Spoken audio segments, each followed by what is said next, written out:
News. हे आहे BBC news.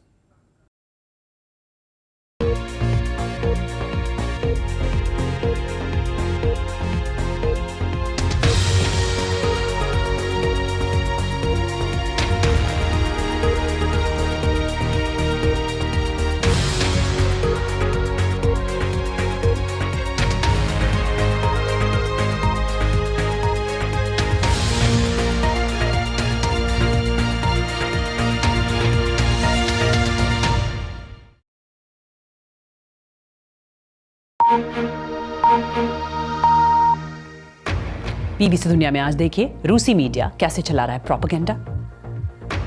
रूस में क्यों नहीं पहुंच पाती आम लोगों तक देश दुनिया की असली खबरें, और एक आम रूसी असली खबरों तक पहुंचने के लिए करता है किन तरीकों का इस्तेमाल, बात करेंगे कवर स्टोरी में। स्वागत है आपका BBC दुनिया में, मैं हूं सारिका सिंह। किस तरह खबरों को सेंसर करता है रूस, इस पर बात करेंगे कवर स्टोरी में, लेकिन पहले हेडलाइंस।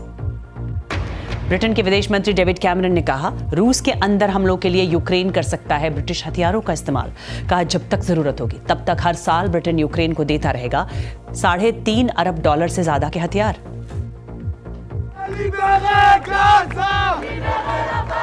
अमेरिका के बाद फ्रांस में भी शुरू हुआ छात्रों का प्रदर्शन। फ्रांस की मशहूर सियंस पो यूनिवर्सिटी में गाजा जंग के विरोध में प्रदर्शन। यूनिवर्सिटी प्रशासन ने बंद किया मुख्य परिसर। WHO ने कहा, गाजा के रफा पर अगर इसराइल ने किया हमला तो तैयार है उनका प्लान, लेकिन हमले की वजह से मौतों को रोकना नहीं होगा संभव। रफा में इस वक्त जंग से विस्थापित 10 लाख से ज्यादा फलस्तीनियों ने ली है शरण।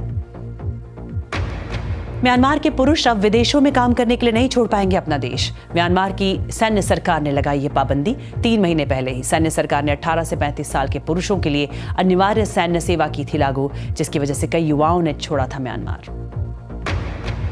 चीन ने चांद पर जाने के लिए लॉन्च किया रॉकेट। चैंग 6 रखा गया चीन के स्पेस एजेंसी के मिशन का नाम। उसका लक्ष्य चांद पर जाकर दुर्गम इलाकों से सैंपल लाना। 53 दिनों में पूरा होगा मिशन।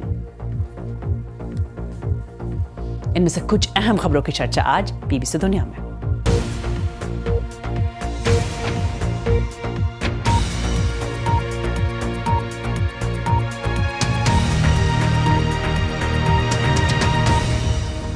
आज वर्ल्ड प्रेस फ्रीडम डे है। वो दिन जब इस बात पर बात होती है कि प्रेस की आज़ादी के साथ साथ दुनिया भर में पत्रकारों की सुरक्षा भी कितनी ज़रूरी है।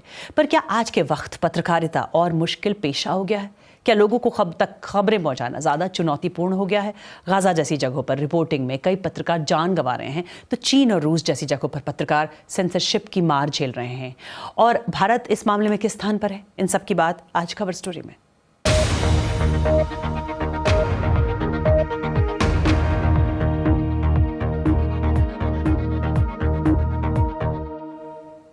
Media watchdog reporters without border ने चेतावनी दी है कि दुनिया भर में प्रेस पर सरकारों और राजनीति का दबाव है। साथ ही अपने सालाना रिपोर्ट में यह भी कहा है कि कई देशों में पत्रकारों की सुरक्षा की दिशा में कुछ खास कदम नहीं उठाए जा रहे। इस रिपोर्ट में यह भी कहा गया है कि प्रेस पर की जा रही कार्रवाई की वजह से प्रेस और कमजोर होती जाती है। और रिपोर्टर्स विदाउट बॉर्डर्स के मुताबिक गाजा में युद्ध के दौरान भी कई पत्रकारों को मुश्किलों का सामना करना पड़ा। 7 अक्टूबर को शुरू हुए इस संघर्ष में लगभग 100 फलस्तीनी पत्रकार मारे गए हैं, जिनमें से कम 22 पत्रकार काम करते वक्त मारे गए। इस रिपोर्ट में ये भी सामने आया कि चीन में जानकारी देने वाले हर माध्यम पर सरकार का कंट्रोल है और किसी भी देश के मुकाबले यहाँ ज़्यादा पत्रकारों को हिरासत में लिया जाता है और उनके काम पर कड़ी निगरानी भी रहती है। अगर प्रेस की आज़ादी की बात करें तो 180 देशों में भारत का स्थान 159 है। वहीं भारत के पड़ोसी मुल्क पाकिस्तान, जो पिछले साल इस फहरिस्त में 150वें नंबर पर था, अब 152 पर चला गया है। वहीं तालिबान शासित अफगानिस्तान 178 नंबर पर है। अफगानिस्तान का नंबर नीचे आया है, पिछले साल ये 152 नंबर पर था, अब 178 है। और एशिया की बात करें तो प्रेस की आज़ादी की इस लिस्ट में म्यांमार 171 पर, चीन 173 पर, वियतनाम 175 पर है। और इसी वजह से ये पत्रकारों के लिए दुनिया के 10 खतरनाक देशों में शामिल है। रूस की अगर बात करें तो वहाँ मीडिया पर सरकार का काफ़ी बड़ा कंट्रोल है। टीवी ब्रॉडकास्टर्स को रूस सरकार ने अपने नियंत्रण में ले रखा है, जिसका मतलब है लोगों तक खबर का कैसा और कौन सा वर्जन आएगा, इसका निर्णय भी वही लेगी। रूस में मौजूद ज़्यादातर स्वतंत्र मीडिया संस्थानों की खबरें सेंसर कर दी जाती हैं या फिर उन पर इतनी बंदिशें लगा दी जाती हैं कि उन्हें मजबूरन रूस छोड़ देना पड़ता है, जिसके बाद उनकी वेबसाइट्स भी ब्लॉक हो जाती हैं। VPN यानी वर्चुअल प्राइवेट नेटवर्क की मदद से उस जानकारी तक पहुंचा जा सकता है जिस पर सरकार का नियंत्रण नहीं है। तो रूस के लोगों के लिए खबरों को किस तरह से पेश किया जाता है, देखिए इस रिपोर्ट में। रूसी मीडिया पर सरकार का कड़ा नियंत्रण है। इससे लोगों को मिल रही खबरें कैसे प्रभावित होती हैं। सरकारी चैनल के दबदबे और उसके प्रोपेगेंडा के कारण रूसियों को एक अलग सच्चाई दिखाई जाती है जो बाकी दुनिया से बिल्कुल अलग है। रूसी सेना की कार्रवाई दिमाग से फांसीवाद की बीमारी ठीक करने पर केंद्रित है, न कि उस सर को काटने पर। आमतौर पर कई सारे रूसी मीडिया को लेकर संदेह जताते हैं और कहते हैं कि हर कोई झूठ बोल रहा है, चाहे वो पश्चिमी सरकारें हों या फिर उनकी खुद की सरकार। रूस में BBC जैसी वेबसाइट्स को पहले ही बैन कर दिया गया है, पर जब से जंग शुरू हुई, अधिकारियों के मुताबिक रूस की सरकारी एजेंसियों की विदेशों में चल रही गतिविधियों और स्पेशल मिलिट्री ऑपरेशन को लेकर झूठी रिपोर्ट्स फैलाने पर 15 साल तक की जेल हो सकती है। इसकी वजह से कई विदेशी ब्रॉडकास्टर्स और स्वतंत्र रूसी मीडिया संगठनों को मजबूरन रूस छोड़ना पड़ा। There is no independent media in Russia anymore. रूस में सरकारी टेलीविजन जानकारियों का प्रमुख स्रोत है और इसके इस्तेमाल से रूसी सरकार जनता में प्रोपेगेंडा और दुष्प्रचार फैलाती है। Population, 2/3 of which receive most of their news from state TV.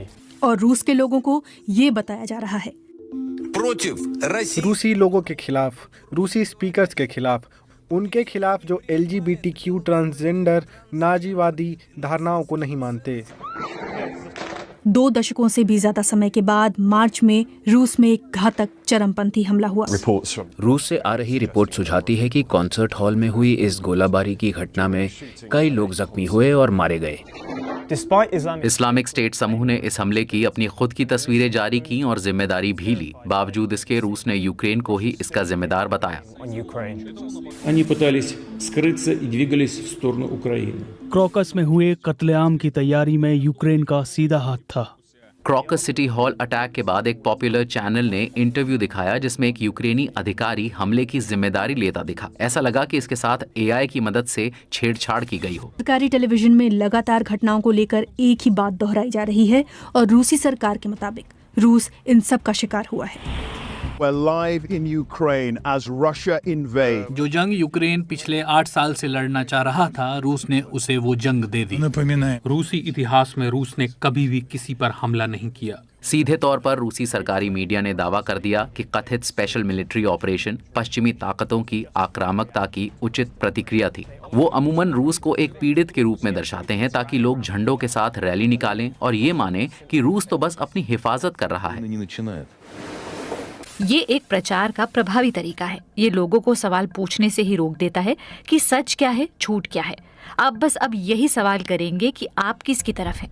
जंग छिड़ने के बाद रूसी सरकार ने काफी कड़े कानून बनाए जिसके तहत जंग के खिलाफ बोलने वाले पर जुर्माना लग सकता है और जेल भी हो सकता है। रूस में इन कानूनों के लागू होने से काफी चौंका देने वाले उदाहरण दिखाई दिए। सोशल मीडिया पर कुछ पोस्ट करने पर ही लोगों को जेल में एक लंबी सजा काटनी पड़ सकती है। कुछ एक बार तो दुनिया की बड़ी खबरें बमुश्किल से रिपोर्ट की गई। The jailed Kremlin critic Alexei Navalny has died. फरवरी में रूस के प्रमुख विपक्षी नेता अलेक्सी नवेल्नी की जेल में ही अचानक मौत हुई। रूसी सरकार ने इससे इनकार किया कि नवेल्नी की हत्या में रूसी अधिकारी शामिल थे।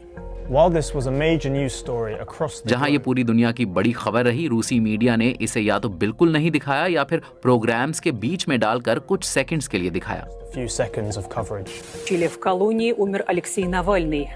प्रेजेंटर्स ने नवाल्नी के राजनीतिक महत्व की उपेक्षा की और उनकी कोई भी तस्वीरें नहीं दिखाई। उन्होंने खबरों से नवेल्नी का नाम बाहर रखा ताकि एक आम रूसी टीवी दर्शक के लिए वो अहम चेहरा ना बने। नवेल्नी की मौत को रूसी प्रेजेंटर्स ने लगातार नजरअंदाज करने का तरीका अपनाया और रूसी सरकार की कोशिश है कि उसकी आबादी उसे एक पीड़ित की तरह देखे।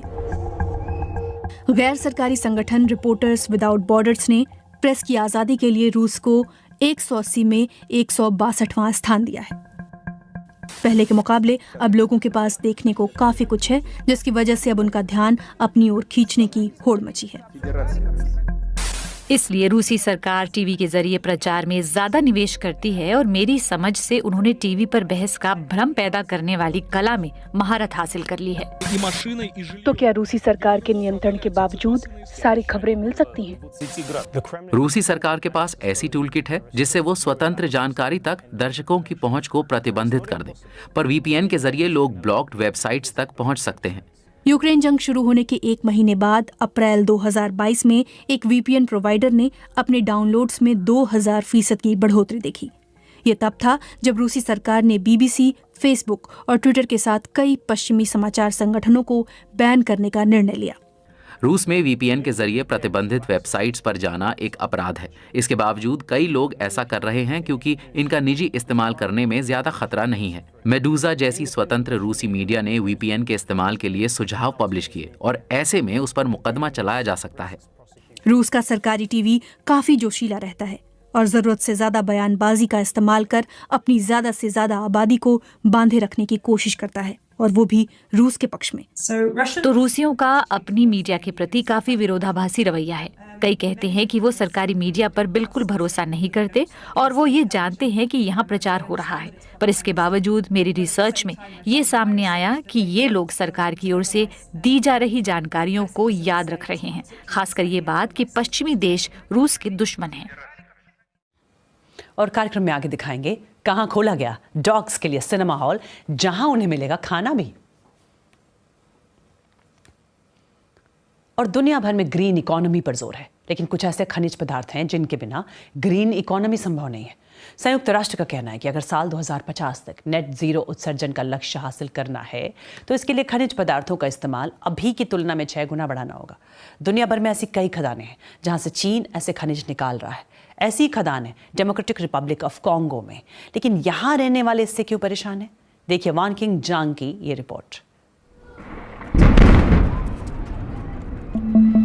डेमोक्रेटिक रिपब्लिक ऑफ कॉन्गो के दूसरे सबसे बड़े शहर लुबुम्बाशी के पास बसे गांव में है रुआशी माइन, चीनी मालिकाना हक वाली।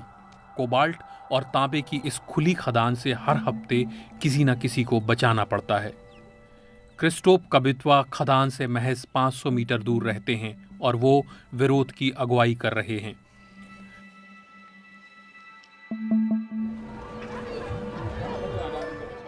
खनन से पहले सायरन सुनाई देता है, फिर पुलिस और कंपनी के गार्ड चक्कर काट कर यहाँ से जाने को कहते हैं। आप जिस भी हालत में होते हैं, भले बीमार हों या हाल ही में जन्म देने वाली महिला हो, आपको जाना होता है। दुनिया का जोर ग्रीन इकोनॉमी पर बढ़ता जा रहा है और इलेक्ट्रिक वाहनों के लिए कुछ खनिजों की ज़रूरत होगी जो कि रुआशी जैसी खदानों में मिलते हैं। लेकिन यहाँ के लोग कहते हैं कि इस वजह से उनके जीवन का चैन छिन गया है।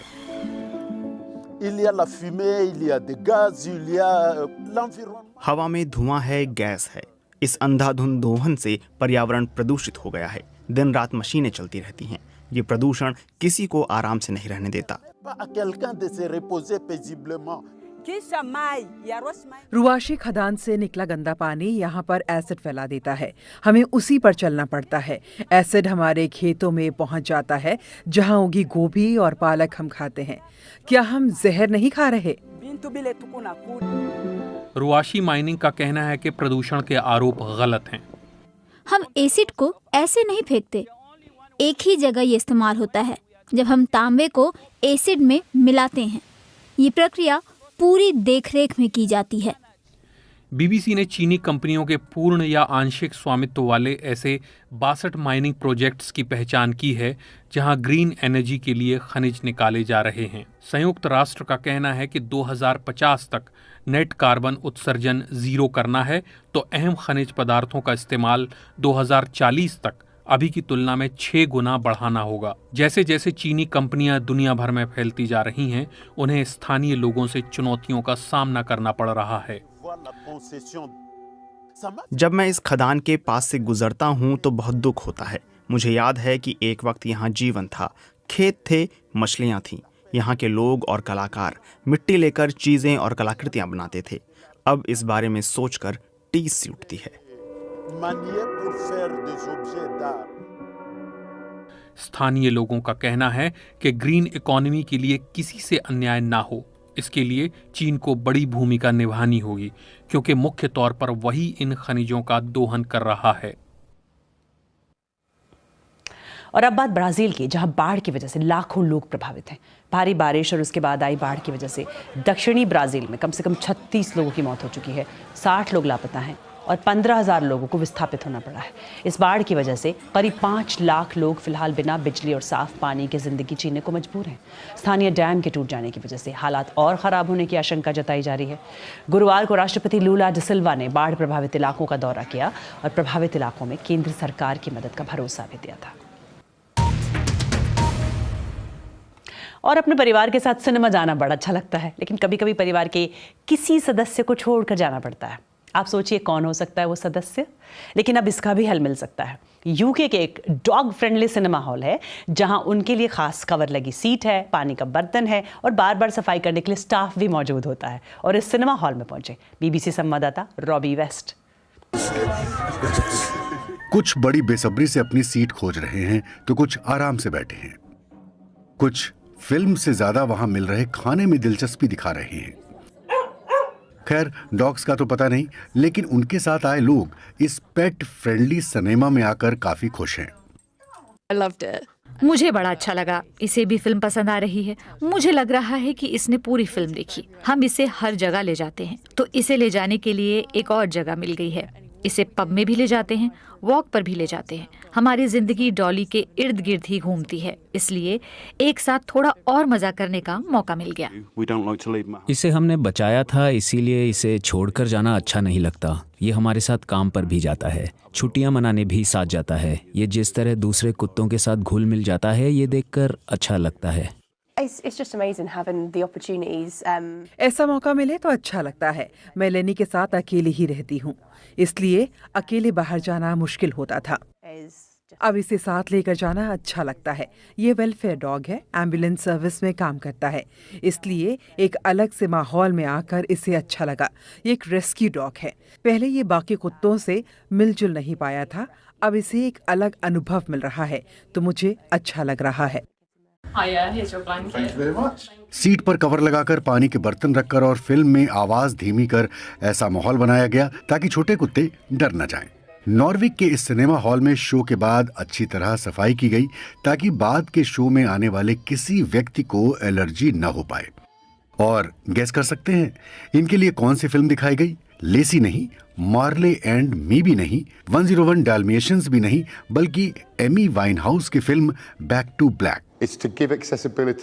इसके जरिए एक तरह से उन लोगों को फिल्म देखने की सुविधा देना था जो कुत्ते पालते हैं, ताकि वो आराम से अपने कुत्तों के साथ आकर फिल्म देख सकें, ना कि सिनेमा में आकर 2 घंटे या 3 घंटे चिंता करते रहें कि उनके डॉग्स कैसे हैं। मैं 20 सालों से सिनेमा में काम कर रहा हूं और चाहता हूं कि सिनेमा सभी लोग देखें, चाहे इसके लिए तकनीक का इस्तेमाल करना पड़े या फिर सिनेमा हॉल के दरवाजे कुत्ते और उन्हें पालने वालों के लिए खोलना।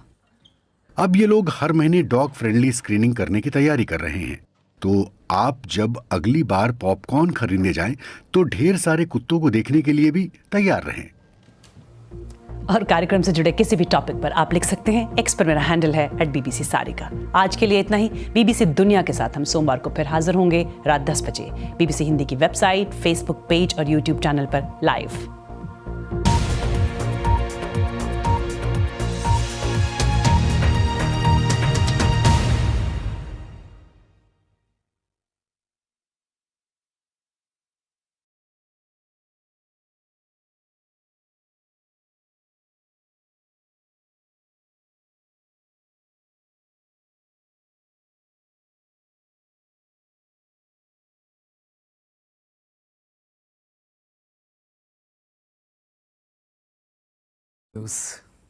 हे आहे BBC न्यूज।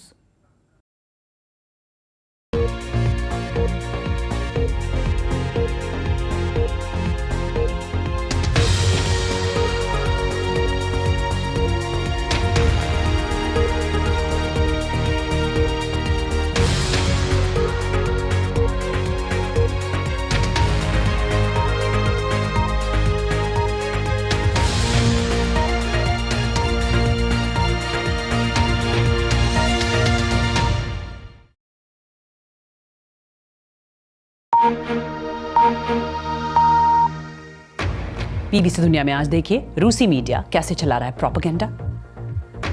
रूस में क्यों नहीं पहुंच पाती आम लोगों तक देश दुनिया की असली खबरें, और एक आम रूसी असली खबरों तक पहुंचने के लिए करता है किन तरीकों का इस्तेमाल, बात करेंगे कवर स्टोरी में। स्वागत है आपका बीबीसी दुनिया में, मैं हूं सारिका सिंह। किस तरह खबरों को सेंसर करता है रूस, इस पर बात करेंगे कवर स्टोरी में, लेकिन पहले हेडलाइंस। ब्रिटेन के विदेश मंत्री डेविड कैमरन ने कहा रूस के अंदर हमलों के लिए यूक्रेन कर सकता है ब्रिटिश हथियारों का इस्तेमाल। कहा जब तक जरूरत होगी तब तक हर साल ब्रिटेन यूक्रेन को देता रहेगा $3.5 अरब से ज्यादा के हथियार।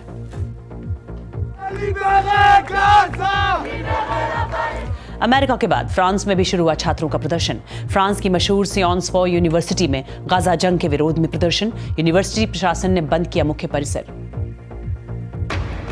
WHO ने कहा गाजा के रफा पर अगर इसराइल ने किया हमला तो तैयार है उनका प्लान, लेकिन हमले की वजह से मौतों को रोकना नहीं होगा संभव। रफा में इस वक्त जंग से विस्थापित 10 लाख से ज्यादा फलस्तीनियों ने ली है शरण। म्यांमार के पुरुष अब विदेशों में काम करने के लिए नहीं छोड़ पाएंगे अपना देश। म्यांमार की सैन्य सरकार ने लगाई ये पाबंदी। 3 महीने पहले ही सैन्य सरकार ने 18 से 35 साल के पुरुषों के लिए अनिवार्य सैन्य सेवा की थी लागू, जिसकी वजह से कई युवाओं ने छोड़ा था म्यांमार। चीन ने चांद पर जाने के लिए लॉन्च किया रॉकेट। चैंग 6 रखा गया चीन के स्पेस एजेंसी के मिशन का नाम। उसका लक्ष्य चांद पर जाकर दुर्गम इलाकों से सैंपल लाना। 53 दिनों में पूरा होगा मिशन। इनमें से कुछ अहम खबरों की चर्चा आज बीबीसी दुनिया में।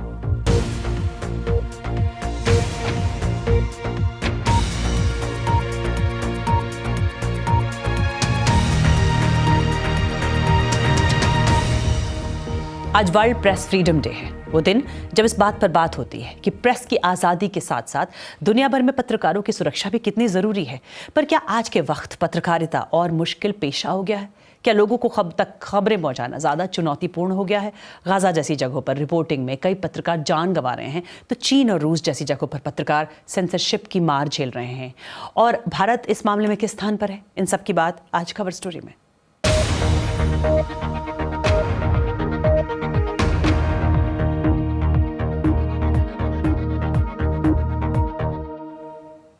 Media watchdog reporters without border ने चेतावनी दी है कि दुनिया भर में प्रेस पर सरकारों और राजनीति का दबाव है।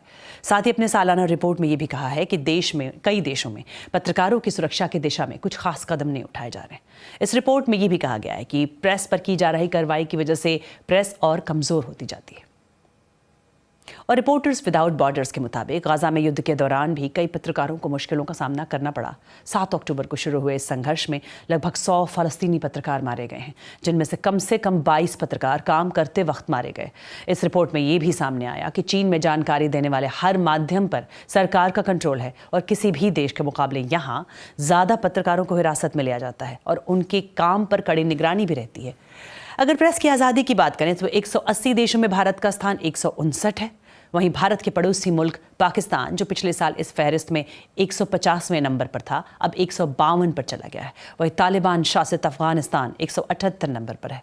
अफगानिस्तान का नंबर नीचे आया है, पिछले साल ये 152 नंबर पर था, अब 178 है। और एशिया की बात करें तो प्रेस की आज़ादी की इस लिस्ट में म्यांमार 171 पर, चीन 173 पर, वियतनाम 175 पर है। और इसी वजह से ये पत्रकारों के लिए दुनिया के 10 खतरनाक देशों में शामिल है। रूस की अगर बात करें तो वहाँ मीडिया पर सरकार का काफ़ी बड़ा कंट्रोल है। टीवी ब्रॉडकास्टर्स को रूस सरकार ने अपने नियंत्रण में ले रखा है, जिसका मतलब है लोगों तक खबर का कैसा और कौन सा वर्जन आएगा, इसका निर्णय भी वही लेगी। रूस में मौजूद ज़्यादातर स्वतंत्र मीडिया संस्थानों की खबरें सेंसर कर दी जाती हैं या फिर उन पर इतनी बंदिशें लगा दी जाती हैं कि उन्हें मजबूरन रूस छोड़ देना पड़ता है, जिसके बाद उनकी वेबसाइट्स भी ब्लॉक हो जाती हैं। VPN यानी वर्चुअल प्राइवेट नेटवर्क की मदद से उस जानकारी तक पहुंचा जा सकता है जिस पर सरकार का नियंत्रण नहीं है। तो रूस के लोगों के लिए खबरों को किस तरह से पेश किया जाता है, देखिए इस रिपोर्ट में। रूसी मीडिया पर सरकार का कड़ा नियंत्रण है। इससे लोगों को मिल रही खबरें कैसे प्रभावित होती हैं। सरकारी चैनल के दबदबे और उसके प्रोपेगेंडा के कारण रूसियों को एक अलग सच्चाई दिखाई जाती है जो बाकी दुनिया से बिल्कुल अलग है। रूसी सेना की कार्रवाई दिमाग से फांसीवाद की बीमारी ठीक करने पर केंद्रित है, न कि उस सर को काटने पर। आमतौर पर कई सारे रूसी मीडिया को लेकर संदेह जताते हैं और कहते हैं कि हर कोई झूठ बोल रहा है, चाहे वो पश्चिमी सरकारें हों या फिर उनकी खुद की सरकार। रूस में बीबीसी जैसी वेबसाइट्स को पहले ही बैन कर दिया गया है, पर जब से जंग शुरू हुई, अधिकारियों के मुताबिक रूस की सरकारी एजेंसियों की विदेशों में चल रही गतिविधियों और स्पेशल मिलिट्री ऑपरेशन को लेकर झूठी रिपोर्ट्स फैलाने पर 15 साल तक की जेल हो सकती है। इसकी वजह से कई विदेशी ब्रॉडकास्टर्स और स्वतंत्र रूसी मीडिया संगठनों को मजबूरन रूस छोड़ना पड़ा। There is no independent media in Russia anymore. रूस में सरकारी टेलीविजन जानकारियों का प्रमुख स्रोत है और इसके इस्तेमाल से रूसी सरकार जनता में प्रोपेगेंडा और दुष्प्रचार फैलाती है। Population, 2/3 of which receive most of their news from state TV. और रूस के लोगों को ये बताया जा रहा है, रूसी लोगों के खिलाफ, रूसी स्पीकर्स के खिलाफ, उनके खिलाफ जो LGBTQ ट्रांसजेंडर नाजीवादी धारणाओं को नहीं मानते। 2 दशकों से भी ज्यादा समय के बाद मार्च में रूस में एक घातक चरमपंथी हमला हुआ। रूस से आ रही रिपोर्ट सुझाती है कि कॉन्सर्ट हॉल में हुई इस गोलाबारी की घटना में कई लोग जख्मी हुए और मारे गए। इस्लामिक स्टेट समूह ने इस हमले की अपनी खुद की तस्वीरें जारी की और जिम्मेदारी भी ली। बावजूद इसके रूस ने यूक्रेन को ही इसका जिम्मेदार बताया। क्रॉकस में हुए कत्लेआम की तैयारी में यूक्रेन का सीधा हाथ था। क्रॉकस सिटी हॉल अटैक के बाद एक पॉपुलर चैनल ने इंटरव्यू दिखाया जिसमें एक यूक्रेनी अधिकारी हमले की जिम्मेदारी लेता दिखा। ऐसा लगा कि इसके साथ AI की मदद से छेड़छाड़ की गई हो। सरकारी टेलीविजन में लगातार घटनाओं को लेकर एक ही बात दोहराई जा रही है और रूसी सरकार के मुताबिक रूस इन सब का शिकार हुआ है। We're live in Ukraine as Russia invades. जो जंग यूक्रेन पिछले 8 साल से लड़ना चाह रहा था, रूस ने उसे वो जंग दे दी। रूसी इतिहास में रूस ने कभी भी किसी पर हमला नहीं किया। सीधे तौर पर रूसी सरकारी मीडिया ने दावा कर दिया कि कथित स्पेशल मिलिट्री ऑपरेशन पश्चिमी ताकतों की आक्रामकता की उचित प्रतिक्रिया थी। वो अमूमन रूस को एक पीड़ित के रूप में दर्शाते हैं ताकि लोग झंडों के साथ रैली निकालें और ये माने कि रूस तो बस अपनी हिफाजत कर रहा है। ये एक प्रचार का प्रभावी तरीका है। ये लोगों को सवाल पूछने से ही रोक देता है कि सच क्या है, झूठ क्या है। आप बस अब यही सवाल करेंगे कि आप किसकी तरफ हैं। जंग छिड़ने के बाद रूसी सरकार ने काफी कड़े कानून बनाए जिसके तहत जंग के खिलाफ बोलने वाले पर जुर्माना लग सकता है और जेल भी हो सकता है। रूस में इन कानूनों के लागू होने से काफी चौंका देने वाले उदाहरण दिखाई दिए। सोशल मीडिया पर कुछ पोस्ट करने पर ही लोगों को जेल में एक लंबी सजा काटनी पड़ सकती है।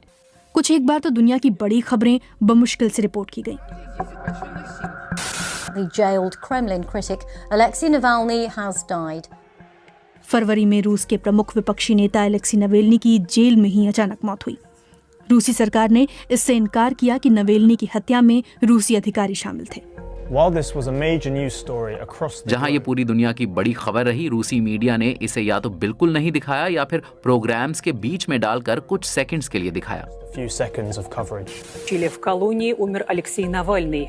प्रेजेंटर्स ने नवाल्नी के राजनीतिक महत्व की उपेक्षा की और उनकी कोई भी तस्वीरें नहीं दिखाई।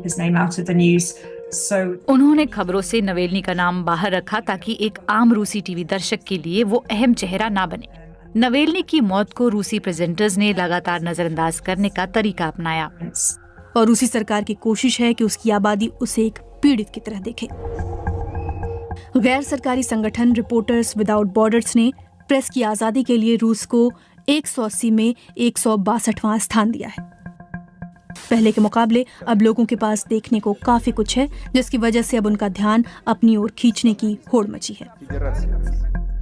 इसलिए रूसी सरकार टीवी के जरिए प्रचार में ज्यादा निवेश करती है और मेरी समझ से उन्होंने टीवी पर बहस का भ्रम पैदा करने वाली कला में महारत हासिल कर ली है। तो क्या रूसी सरकार के नियंत्रण के बावजूद सारी खबरें मिल सकती हैं? रूसी सरकार के पास ऐसी टूल किट है जिससे वो स्वतंत्र जानकारी तक दर्शकों की पहुंच को प्रतिबंधित कर दे, पर VPN के जरिए लोग ब्लॉक्ड वेबसाइट्स तक पहुंच सकते हैं।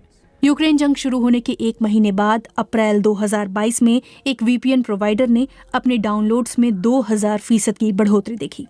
ये तब था जब रूसी सरकार ने BBC, फेसबुक और ट्विटर के साथ कई पश्चिमी समाचार संगठनों को बैन करने का निर्णय लिया।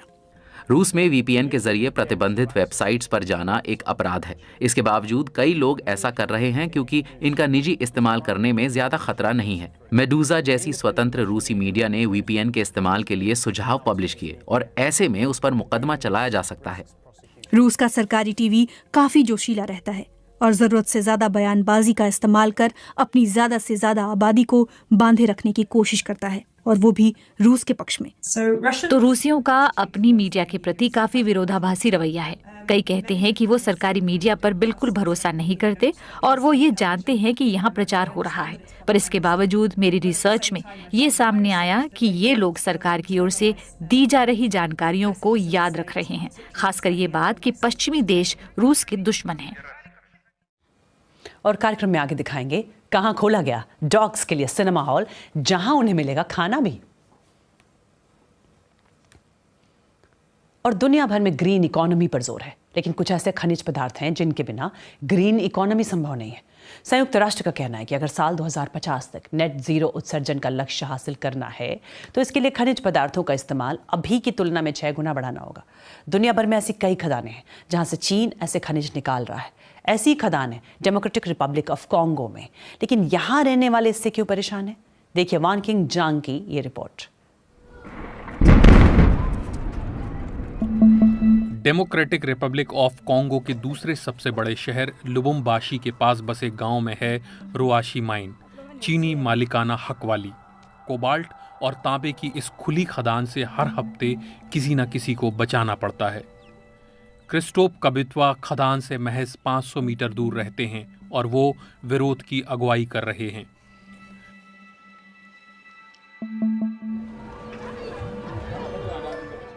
खनन से पहले सायरन सुनाई देता है, फिर पुलिस और कंपनी के गार्ड चक्कर काट कर यहाँ से जाने को कहते हैं। आप जिस भी हालत में होते हैं, भले बीमार हों या हाल ही में जन्म देने वाली महिला हो, आपको जाना होता है।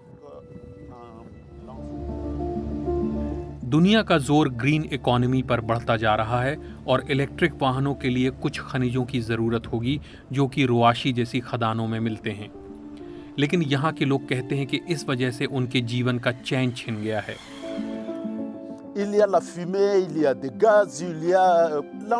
हवा में धुआं है, गैस है।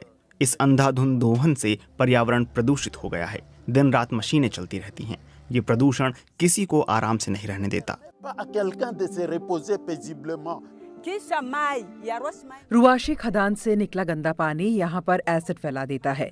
हमें उसी पर चलना पड़ता है। एसिड हमारे खेतों में पहुँच जाता है, जहाँ उगी गोभी और पालक हम खाते हैं। क्या हम जहर नहीं खा रहे? रुआशी माइनिंग का कहना है कि प्रदूषण के आरोप गलत हैं। हम एसिड को ऐसे नहीं फेंकते, एक ही जगह ये इस्तेमाल होता है जब हम तांबे को एसिड में मिलाते हैं। ये प्रक्रिया पूरी देखरेख में की जाती है। बीबीसी ने चीनी कंपनियों के पूर्ण या आंशिक स्वामित्व वाले ऐसे 62 माइनिंग प्रोजेक्ट्स की पहचान की है जहां ग्रीन एनर्जी के लिए खनिज निकाले जा रहे हैं। संयुक्त राष्ट्र का कहना है कि 2050 तक नेट कार्बन उत्सर्जन जीरो करना है तो अहम खनिज पदार्थों का इस्तेमाल 2040 तक अभी की तुलना में 6 गुना बढ़ाना होगा। जैसे जैसे चीनी कंपनियां दुनिया भर में फैलती जा रही हैं, उन्हें स्थानीय लोगों से चुनौतियों का सामना करना पड़ रहा है। जब मैं इस खदान के पास से गुजरता हूँ तो बहुत दुख होता है। मुझे याद है कि एक वक्त यहाँ जीवन था, खेत थे, मछलियाँ थीं। यहाँ के लोग और कलाकार मिट्टी लेकर चीज़ें और कलाकृतियाँ बनाते थे। अब इस बारे में सोचकर टीस सी उठती है। स्थानीय लोगों का कहना है कि ग्रीन इकोनॉमी के लिए किसी से अन्याय ना हो, इसके लिए चीन को बड़ी भूमिका निभानी होगी, क्योंकि मुख्य तौर पर वही इन खनिजों का दोहन कर रहा है। और अब बात ब्राजील की, जहां बाढ़ की वजह से लाखों लोग प्रभावित हैं। भारी बारिश और उसके बाद आई बाढ़ की वजह से दक्षिणी ब्राजील में कम से कम 36 लोगों की मौत हो चुकी है, 60 लोग लापता हैं और 15,000 लोगों को विस्थापित होना पड़ा है। इस बाढ़ की वजह से करीब 5 लाख लोग फिलहाल बिना बिजली और साफ पानी की जिंदगी जीने को मजबूर हैं। स्थानीय डैम के टूट जाने की वजह से हालात और ख़राब होने की आशंका जताई जा रही है। गुरुवार को राष्ट्रपति लूला डी सिल्वा ने बाढ़ प्रभावित इलाकों का दौरा किया और प्रभावित इलाकों में केंद्र सरकार की मदद का भरोसा भी दिया था। और अपने परिवार के साथ सिनेमा जाना बड़ा अच्छा लगता है, लेकिन कभी कभी परिवार के किसी सदस्य को छोड़कर जाना पड़ता है। आप सोचिए कौन हो सकता है वो सदस्य, लेकिन अब इसका भी हल मिल सकता है। यूके के एक डॉग फ्रेंडली सिनेमा हॉल है जहां उनके लिए खास कवर लगी सीट है, पानी का बर्तन है और बार बार सफाई करने के लिए स्टाफ भी मौजूद होता है। और इस सिनेमा हॉल में पहुंचे BBC संवाददाता रॉबी वेस्ट। कुछ बड़ी बेसब्री से अपनी सीट खोज रहे हैं तो कुछ आराम से बैठे हैं। कुछ फिल्म से ज्यादा वहां मिल रहे खाने में दिलचस्पी दिखा रहे हैं। खैर, डॉग्स का तो पता नहीं, लेकिन उनके साथ आए लोग इस पेट फ्रेंडली सिनेमा में आकर काफी खुश हैं। I loved it. मुझे बड़ा अच्छा लगा। इसे भी फिल्म पसंद आ रही है। मुझे लग रहा है कि इसने पूरी फिल्म देखी। हम इसे हर जगह ले जाते हैं, तो इसे ले जाने के लिए एक और जगह मिल गई है। इसे पब में भी ले जाते हैं, वॉक पर भी ले जाते हैं। हमारी जिंदगी डॉली के इर्द गिर्द ही घूमती है, इसलिए एक साथ थोड़ा और मजा करने का मौका मिल गया। इसे हमने बचाया था, इसीलिए इसे छोड़कर जाना अच्छा नहीं लगता। ये हमारे साथ काम पर भी जाता है, छुट्टियां मनाने भी साथ जाता है। ये जिस तरह दूसरे कुत्तों के साथ घुल मिल जाता है, ये देखकर अच्छा लगता है। It's just amazing having the opportunities. ऐसा मौका मिले तो अच्छा लगता है। मैं लेनी के साथ अकेली ही रहती हूँ, इसलिए अकेले बाहर जाना मुश्किल होता था। अब इसे साथ लेकर जाना अच्छा लगता है। ये वेलफेयर डॉग है, एम्बुलेंस सर्विस में काम करता है, इसलिए एक अलग से माहौल में आकर इसे अच्छा लगा। ये एक रेस्क्यू डॉग है। पहले ये बाकी कुत्तों से मिलजुल नहीं पाया था, अब इसे एक अलग अनुभव मिल रहा है, तो मुझे अच्छा लग रहा है। सीट पर कवर लगाकर, पानी के बर्तन रखकर और फिल्म में आवाज धीमी कर ऐसा माहौल बनाया गया ताकि छोटे कुत्ते डर न जाएं। नॉर्विक के इस सिनेमा हॉल में शो के बाद अच्छी तरह सफाई की गई ताकि बाद के शो में आने वाले किसी व्यक्ति को एलर्जी न हो पाए। और गैस कर सकते हैं इनके लिए कौन सी फिल्म दिखाई गई? लेसी नहीं, मार्ले एंड मी भी नहीं, 101 डाल्मेशियंस भी नहीं, बल्कि एमी वाइनहाउस की फिल्म बैक टू ब्लैक। इसके जरिए एक तरह से उन लोगों को फिल्म देखने की सुविधा देना था जो कुत्ते पालते हैं, ताकि वो आराम से अपने कुत्तों के साथ आकर फिल्म देख सकें, न कि सिनेमा में आकर 2 घंटे या 3 घंटे चिंता करते रहें कि उनके डॉग्स कैसे हैं।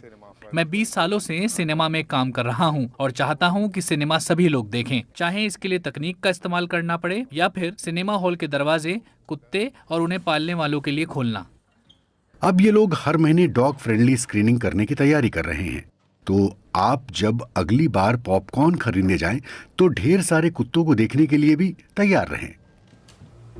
और कार्यक्रम से जुड़े किसी भी टॉपिक पर आप लिख सकते हैं। एक्स पर मेरा हैंडल है @BBC सारिका। आज के लिए इतना ही। BBC दुनिया के साथ हम सोमवार को फिर हाजिर होंगे रात 10 बजे BBC हिंदी की वेबसाइट, फेसबुक पेज और YouTube चैनल पर लाइव।